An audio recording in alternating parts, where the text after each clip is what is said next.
You're listening to Greater Good Radio Hawaii. Please visit us online at greatergoodradio.com. Today's guest is Tiffany Tanaka, founder of We Sell Things For You, which is an offline way to sell via eBay. We'll find out how this 25-year-old entrepreneur went from her hobby in fashion school to running a successful business. So it was time for a business when your parents said, okay, it's coming out through the windows. You need to find another location to store these things? Yes. Yeah. My dad was a lot of help. He basically guided me through different business strategies. Is he a business person himself? Is that why? Yes, both of my parents are lawyers. My dad actually retired from the AG's office and now works at his store. He owns a golf shop, Roots and Relics. Oh, your dad is Keith? Yeah. Okay. So right next to... That's my soccer coach. Really? A long time ago. Oh my gosh, what a small that's world. Off the subject, but... I probably saw you then at Grandma's house. Yeah. No wonder. Okay, right on. Now it's all coming together.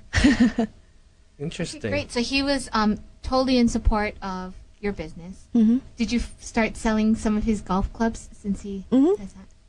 Yeah. So you were liquidating your dad's golf clubs coming out of Roots and Relics? Sometimes. I mean, most of it was golf clubs and most of it was clothes that I just wanted to get rid of because you always want to get new things after like a few months. And then designer handbags. Those are our bestseller now, and that's what I started off selling too. So were you getting top dollar for these items, or you'd buy let's say a blouse or something for $50 and then you sell it for $10? I mean, are you getting pretty close, or what kind of dollar amounts are you getting? It never sells for retail unless there's something really high in demand. Usually for designer handbags and designer clothing, that gets the best for your dollar on eBay. But for things that are harder to search and don't have a name, then they won't sell, or sometimes they'll sell for okay. But that's why We Sell Things For You. We always try to take things that have designer names or that are exquisitely nice to attract people, because the main thing on eBay is to find the right title for your auction, because that's the thing that's searched.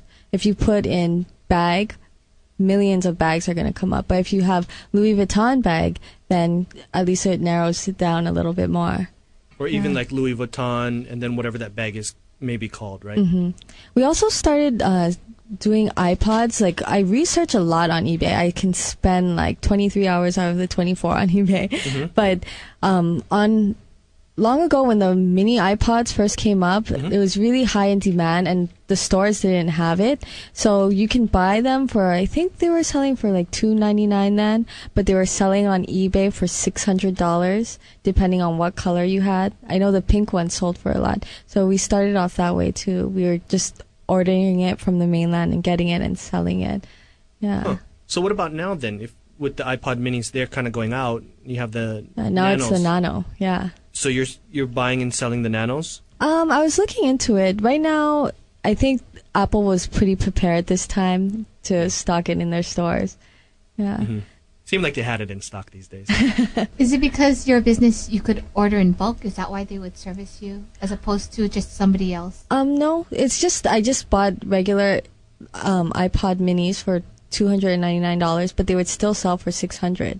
Yeah, but these days on eBay, I know that they have wholesale lots of the nanos, and you can buy like 100 nanos for about $10,000, and then it will be, you can make, the profit margin is really small for that, like $4,000. Have you ever tried something and then actually it didn't sell as you thought? Oh, definitely. Yeah. I mean, there's so many different things that we tried just for the sake of trying. Because, for example, from one of our nonprofit organizations, we had this Red Devil gas mask. We had no idea what it was. But it was like, oh, yeah, let's try it anyways, because, we post things for the nonprofits for a very inexpensive amount. And basically, it sold for $600. We were like, oh my gosh. It was just a small little vintage Red Devil gas mask. Yeah.